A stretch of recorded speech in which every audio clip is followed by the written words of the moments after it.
पाप मोचनी एकादशी व्रत कथा। युधिष्ठिर ने कहा, हे कमल नयन, मैं ज्यो ज्यो एकादशियों के व्रतों की कथाएं सुन रहा हूँ, त्यों त्यों अन्य एकादशियों के व्रतों की कथाएं सुनने की मेरी जिज्ञासा बढ़ती ही जा रही है। हे मधुसूदन, आप कृपया कर अपने चैत्र माह के कृष्ण पक्ष की एकादशी के विषय में बतलाइए। इस एकादशी का नाम क्या है, इसमें कौन से देवता का पूजन किया जाता है तथा इस व्रत का क्या विधान है। हे श्री कृष्ण, यह सब आप मुझे विस्तार पूर्वक बताने की कृपा करें। भगवान श्री कृष्ण ने कहा, हे अर्जुन, एक बार यही प्रश्न पृथ्वीपति मानधाता ने लोमस ऋषि से किया था। जो कुछ लोमस ऋषि ने राजा मानधाता को बताया, वही मैं तुम्हें कह रहा हूँ। राजा मानधाता ने धर्म के गृहतम रहस्यों के ज्ञाता महर्षि लोमस से पूछा, हे ऋषि श्रेष्ठ, मनुष्यों के पापों का मोचन किस प्रकार संभव है। कृपया कर कोई ऐसा सरल उपाय बताएं जिससे सहज ही पापों से छुटकारा मिल जाए। महर्षि लोमस ने कहा, हे नृपति, चैत्र मास के कृष्ण पक्ष की एकादशी का नाम पाप मोचनी एकादशी है। उसके व्रत के प्रभाव से मनुष्यों के अनेक पाप नष्ट हो जाते हैं।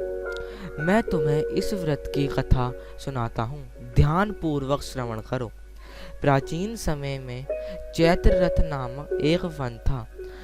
उसमें अप्सराएं किन्नरों के साथ विहार किया करती थी। वहाँ सदैव वसंत का मौसम रहता था, अर्थात उस जगह सदा नाना प्रकार के पुष्प खिले रहते थे। कभी गंधर्व कन्याएं विहार किया करती थी, कभी देवेंद्र अन्य देवताओं के साथ क्रीड़ा किया करते थे।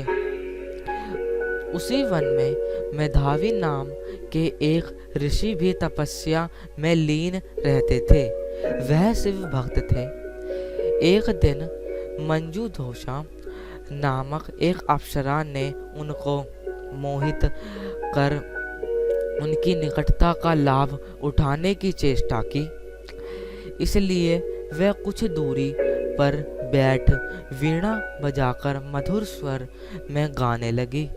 उसी समय शिव भक्त महर्षि मेधावी को कामदेव भी जीतने का प्रयास करने लगे। कामदेव ने उस सुंदर अप्सरा के भ्रू का धनुष बनाया, कटाक्ष को उसकी प्रत्यंचा बनाई और उसके नेत्रों को मंजूषा अप्सरा का सेनापति बनाया।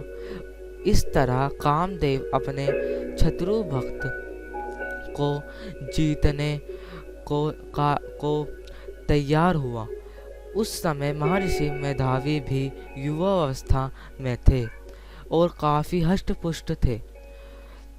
उन्होंने यज्ञोपवीत तथा दंड धारण कर रखा था। वह दूसरे कामदेव के समान प्रतीत हो रहे थे।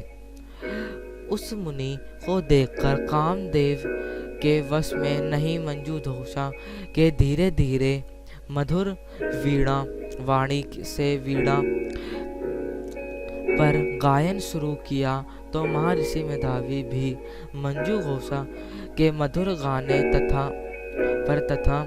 उनके सौंदर्य पर मोहित हो गए। वह अप्सरा मेधावी मुनि को कामदेव से पीड़ित जानकर उनका आलिंगन करने लगी। महर्षि मेधावी उसके सौंदर्य पर मोहित होकर शिव रहस्य को भूल गए और काम के वशीभूत होकर उसके साथ रमण करने लगे। काम के वशीभूत होने के कारण मुनि को उस समय दिन रात का कुछ भी ज्ञान ना रहा और काफी समय तक रमण करते रहे। तदुपरांत मंजूषा उस मुनि से बोली, हे ऋषिश्वर, आप मुझे बहुत सम अब मुझे बहुत समय हो गया है, अतः स्वर्ग जाने की आज्ञा दीजिए। अप्सरा की बात सुनकर ऋषि ने कहा, हे मोहिनी, संध्या को तो आई हो, प्रातः काल होने पर चली जाना। ऋषि के ऐसे वचनों को सुनकर अप्सरा उनके साथ रमण करने लगी। इसी प्रकार दोनों के साथ साथ बहुत समय बिताया। मंजूषा का एक दिन ऋषि से कहा, हे विप्र, आप मुझे स्वर्ग जाने की आज्ञा दीजिए। मुनि ने इस बार भी वही कहा, हे रूपसी, अभी ज्यादा समय व्यतीत नहीं हुआ है, कुछ समय और ठहरो। मुनि की बात सुन अप्सरा ने कहा, हे ऋषेश्वर, आपकी रात तो बहुत लंबी है, आप स्वयं ही सोचिए कि मुझे आपके पास आए कितना समय हो गया। अब और ज्यादा समय तक ठहरना क्या उचित है? अप्सरा की इस बात सुन मुनि को समय का बोध हुआ और वह गंभीरता पूर्वक विचार करने लगे।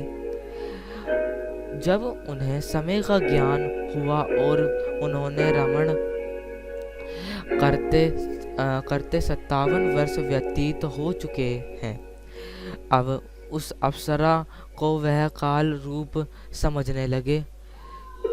इतना ज्यादा समय भोग विलास से में व्यर्थ चले जाने पर उन्हें बड़ा क्रोध आया। अब वह भयंकर क्रोध में जलने लगे और उस तप नाशक करने अप्सरा की तरफ भ्रिकुटी तान कर देखने लगे। क्रोध से उनके अंदर कांपने लगे और इंद्रियां बेकाबू होने लगी। क्रोध से थरथराते स्वर में मुनि ने उस अप्सरा से कहा, मेरे तप को नष्ट करने वाली दुष्ट, तू महापापिनी और बहुत ही दुराचारणी है। तुझ पर धिक्कार है। अब तू मेरे शाप से पिशाचनी बन जा। मुनि के क्रोध युक्त शाप से वह अप्सरा पिशाचनी बन गई।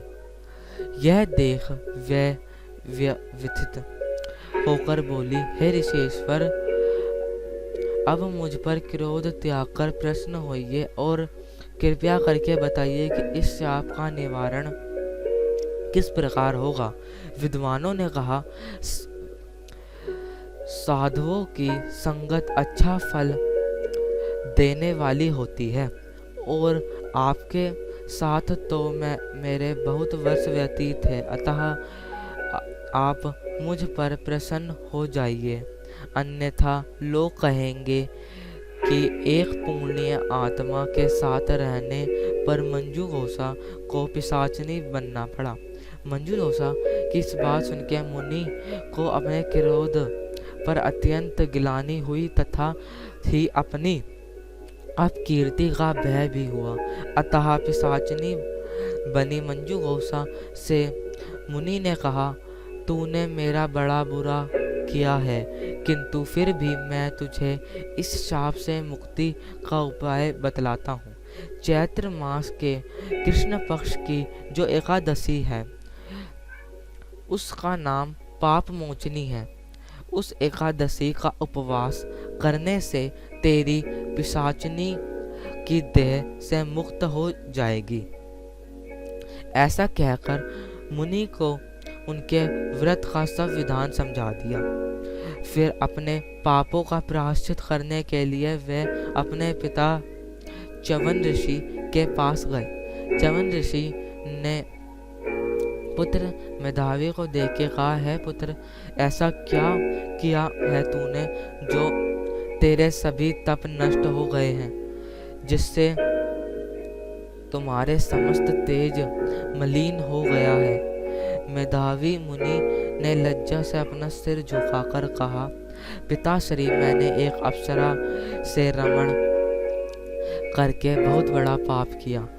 इसी पाप के कारण संभवतः मेरा सारा तेज और मेरे तप नष्ट हो गए।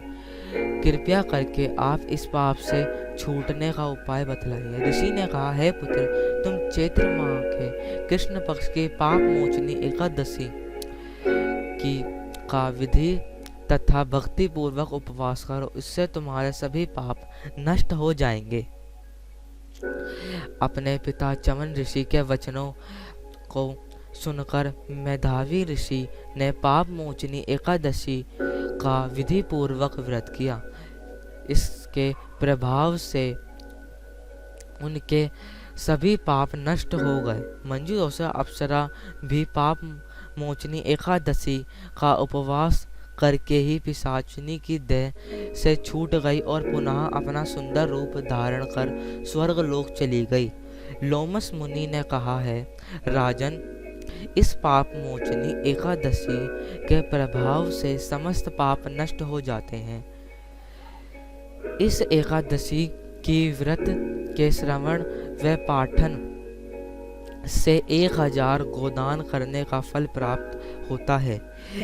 इस उपवास के करने से ब्रह्म हत्या करने वाला, स्वर्ण चुराने वाले, मगपान करने वाले,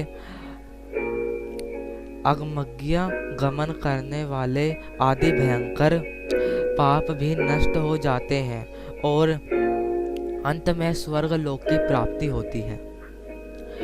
इस कथा से स्पष्ट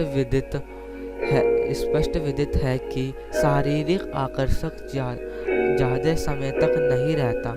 शारीरिक सौंदर्य के लोभ में पड़कर मेधावी मुनि अपने तप संकल्प को भूल गए।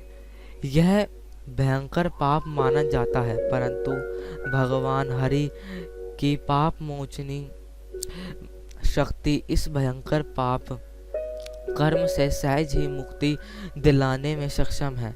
जो मनुष्य सद्कर्मों का संकल्प करने के बाद में लोभ, लालच और भोग विलास में वशीभूत होकर अपने संकल्प को भूल जाते हैं, वह घोर नरक के भागी होते हैं।